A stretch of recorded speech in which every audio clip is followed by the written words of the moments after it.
Assalamualaikum warahmatullahi wabarakatuh. Sekarang kita akan membahas mengenai analisis variansi satu jalur atau one way ANOVA menggunakan SPSS.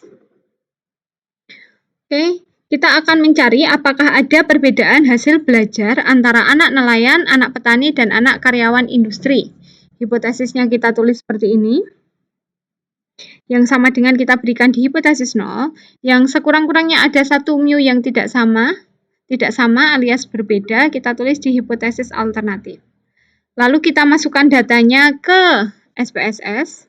Di sini 1 itu untuk anak nelayan, 2 kode untuk hasil belajar anak petani, yang ketiga adalah anak karyawan industri. Lalu kita edit dulu di variable view, desimalnya 0 saja. Variabel pertama tadi yang kiri data hasil belajar, yang kanan pekerjaan orang tua. Hasil, ingat tidak bisa menggunakan spasi, jadi pakai underscore saja. Hasil belajar, yang kedua pekerjaan orang tua. Oke. Lalu bagian ini,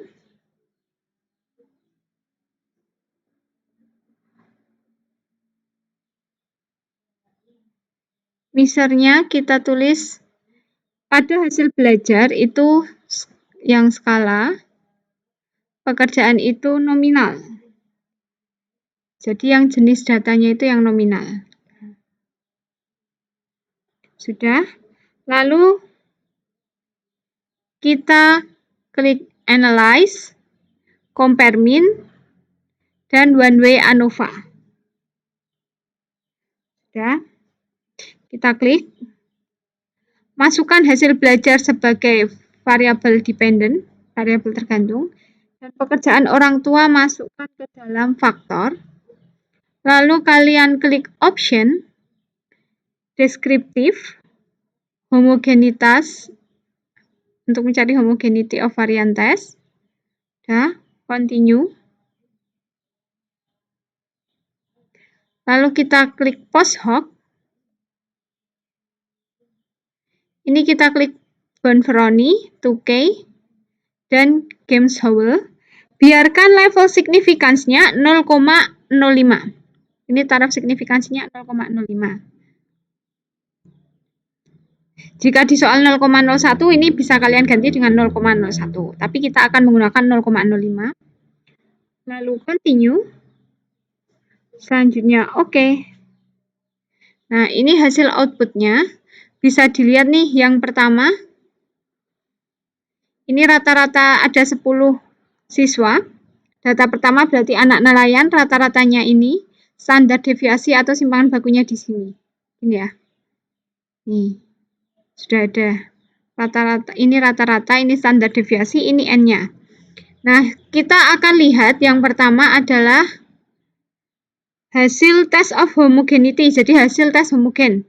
Kita lihat signifikansinya 0,751. Nah, ingat sebelumnya kita sudah mempelajari uji homogenitas. Jika signifikansinya lebih dari 0,05 artinya data homogen. Karena 0,751 itu lebih dari 0,05 berarti datanya homogen. Berarti sudah memenuhi syarat. Kalau datanya normal dan datanya homogen kita bisa menggunakan ANOVA. Ini kita asumsikan sebelumnya kita sudah mengecek normalitas dan datanya normal. Dan di sini kita cek datanya juga homogen. Jika sudah normal dan homogen kita bisa menggunakan ANOVA. Nah, pada tabel ANOVA ini, kita lihat signifikansinya 0,058. Kriteria keputusannya adalah, jika nilai signifikansinya lebih dari 0,05, maka H0 diterima dan HA ditolak. Jika kurang dari sama dengan 0,05, maka H0 yang ditolak, HA yang diterima. Kita bisa lihat di sini hasilnya. Ini signifikansinya 0,058. Hasil ANOVA-nya 0,058. 0,058. Berarti dia lebih besar.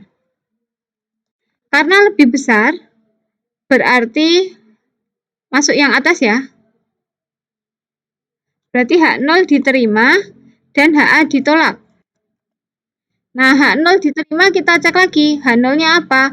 Oh, tidak ada perbedaan hasil antara anak nelayan, anak petani, dan anak karyawan industri. Karena yang diterima adalah H0.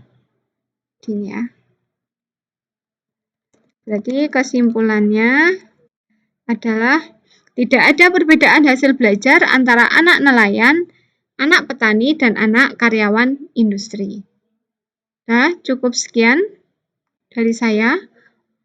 Apabila ada salah, saya mohon maaf. Wassalamualaikum warahmatullahi wabarakatuh.